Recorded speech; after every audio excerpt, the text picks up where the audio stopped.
Hello everyone, welcome back to our YouTube channel. Last పార్ట్లో వాసుదేవుడు జరాసంధుడితో పాండుపుత్రుడు భీముడు మీతో మల్లయుద్ధం చేయడానికి ఉత్సాహంగా ఉన్నాడు అని చెప్తాడు. ఆ తర్వాత ఏం జరిగిందో ఇప్పుడు తెలుసుకుందాం.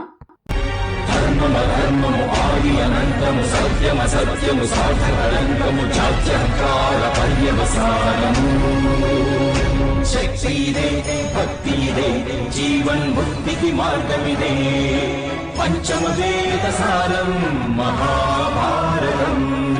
కృష్ణుడు చూపిన లీల ఇది, జీవన వేద మార్గమిది, గీత జనించిన క్షేత్రమే ఇది మహాభారతం.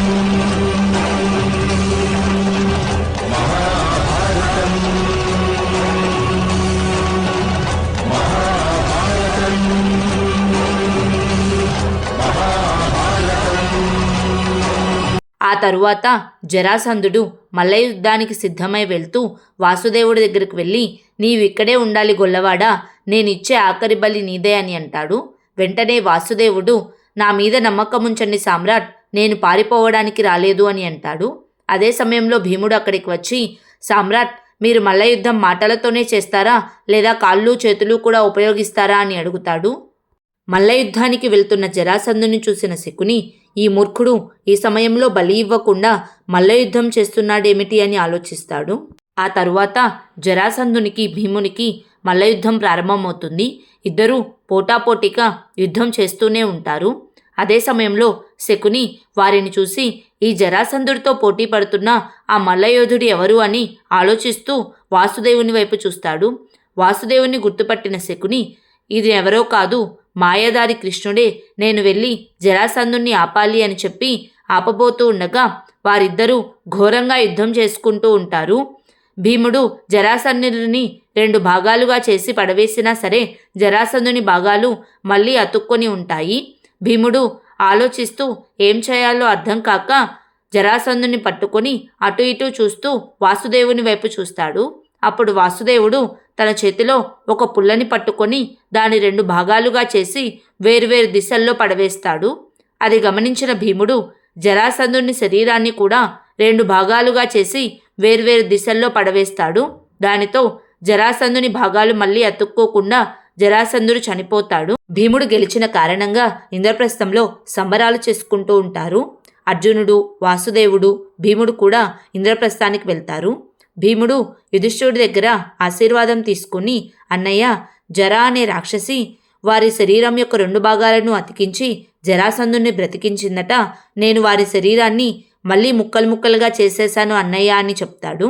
అప్పుడు యుధిష్ఠిరుడు, భీమా, నీ బలం ముందు ఆ జరాసంధుని బలం ఎంత అని అంటాడు.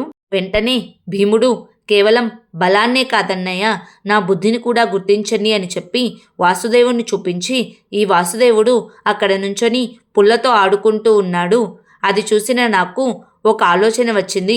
ఈ జరాసంధుని భాగాలు కూడా వేరువేరు దిశలో పడవేస్తే అవి మళ్ళీ అతుక్కోవని చెప్పి వాసుదేవునితో, వాసుదేవా, నాకు తెలుసు ఇది అబద్ధమని, కానీ నువ్వు మాత్రం దీన్ని ఖండించే సాహసం చెయ్యొద్దు అని అంటాడు.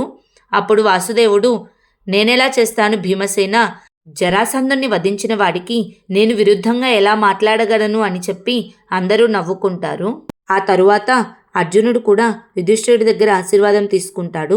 యుధిష్ఠిరుడు అర్జునుడిని ఆశీర్వదిస్తూ, అర్జున, అమ్మ ఆదేశాన్ని అమలు చేస్తూ వచ్చిన మొదటి సమస్యను మీ ముగ్గురు కలిసి పరిష్కరించారు అని అంటాడు. వెంటనే ద్రౌపది, మీ ఆనందాన్ని రెట్టింపు చేసే ఒక విషయాన్ని నేను మీకు చెప్తాను నాథా అని, త్వరలోనే సుభద్ర మీ సంతానానికి జన్మనివ్వబోతుంది అని చెప్తుంది. ఆ తర్వాత సుభద్ర వాసుదేవుని దగ్గరికి వెళ్ళి వాసుదేవుని ఆశీర్వాదం తీసుకుంటుంది.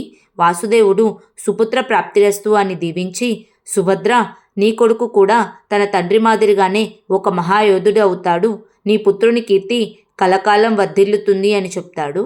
ఆ తరువాత భీముడు, అయితే అన్నయ్య సామ్రాట్ అయ్యే సమయానికి వారసుడు సుభద్ర గర్భంలో పెరుగుతూ ఉంటాడు అని అంటాడు.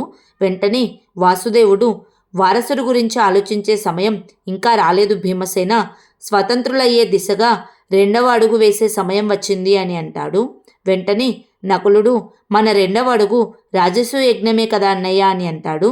అప్పుడు యుధిష్ఠిరుడు, అవును నకుల, నేను వెంటనే హస్తినాపురం వెళ్ళి రాజసూయ యజ్ఞం చేసేందుకు పెదనాన్నగారి అనుమతి తీసుకొని వస్తాను అని అంటాడు. వెంటనే వాసుదేవుడు, క్షమించండి మహారాజా, స్వాతంత్రం అనేది ఒకరి ఆదేశంతో లభించేది కాదు, స్వయంగా సంకల్ప బలంతో సాధించేది. ఆర్యావర్తనంలో అధర్మం నలుదిశలా వ్యాపించి రాజ్యం చేస్తుంది. రాజ్యానికి ఆధారం ప్రజల సుఖం, అంతేకాని రాజు సంపదలు కాదు. ఈ విషయం ఎందరో రాజులు మరచిపోయినట్లున్నారు. వారందరినీ ధర్మ మార్గానికి మళ్లించే శక్తి మీ తమ్ముళ్ళకే ఉంది యుధిష్ఠిర మహారాజా. మనం వెంటనే రాజసూయ యజ్ఞం చేయవలసి ఉంది. ఆ రాజులందరినీ ధర్మ మార్గానికి మళ్లించవలసి ఉంది. అంతేకాకుండా ధర్మాన్ని స్వీకరించిన వారిని నాశనం చేయవలసి ఉంది అని చెప్తాడు. ఆ తరువాత కర్ణుడు వృషాలి దగ్గరికి వెళ్తాడు. కర్ణుణ్ణి రాజుగా చూసిన వృషాలి ఏమీ మాట్లాడకుండా పక్కకు వెళ్ళిపోతుంది. అప్పుడు కర్ణుడు, ఇది యువరాజు భవిష్యత్తుకు సంబంధించింది వృషాలి. ఒకవేళ నేను రాజునయ్యేందుకు అంగీకరించకుంటే యువరాజుకు సమ్రాట్ జరాసంధునితో సంధి కుదిరేది కాదు. అంతేకాకుండా ఒక ముఖ్యమైన ప్రణాళిక సఫలమయ్యేది కాదు అని అంటాడు. అది విన్న వృషాలి, ప్రణాళిక అది సఫలమైందా రాధేయ అని అడుగుతుంది. అప్పుడు కర్ణుడు, లేదు వృషాలి, స్థితిగతులు మారాయి. కానీ నేను ఏ క్షణానైతే రాజును అవ్వాలని నిర్ణయించుకున్నానో ఆ క్షణంలో నా మనసులో ఒకే ఒక్క ధర్మం ఉంది.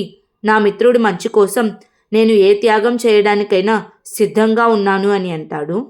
అది విన్న వృషాలి కోపంతో, ఎటువంటి పరిస్థితి నాథా, అది అసలు మారదంటారేమిటి? సూర్యగ్రహణాన్ని రాత్రి అనుకొని భ్రమపడి పక్షులు తమ తమ గూటికి వెళ్ళిపోతాయి. ఆ రాత్రి వాటికి సుదీర్ఘంగా ఉంటుంది. ఎందుకంటే అవి పగలను రాత్రి అని భ్రమపడతాయి. ఆ పగలు గడిచాక ఎలాగూ రాత్రి అవుతుంది అని అంటుంది. వెంటనే కర్ణుడు తన తలపై కిరీటాన్ని చూపించి, తలపైన ఈ కిరీటం ఉన్నంత మాత్రాన మనిషి హృదయంలో ఎటువంటి మార్పు రాదు వృషాలి అని చెప్పి తన కిరీటాన్ని తీసి, నాలో ఎలాంటి మార్పు రాలేదు. ప్రస్తుతం ఈ కిరీటం నా కర్తవ్యం, అందుకే దీని భారాన్ని నేను స్వీకరించాను. కానీ నేను నీకు మాటిస్తున్నాను వృషాలి, నేను నా చేతులతో ఎటువంటి అనుచిత కార్యాన్ని చేయను అని చెప్తాడు. వెంటనే వృషాలి, మీ ఈ చేతులు మీవి కాదు కదా రాధేయ, అంతటి స్వేచ్ఛ మీకుంటే మీరు అసలు ఈ కిరీటాన్నే ధరించేవారే కాదు రాధేయ అని అంటుంది. ఆ తర్వాత ఏం జరిగిందో నెక్స్ట్ పార్ట్లో తెలుసుకుందాం. Please like, share and subscribe to our YouTube channel. Thank you.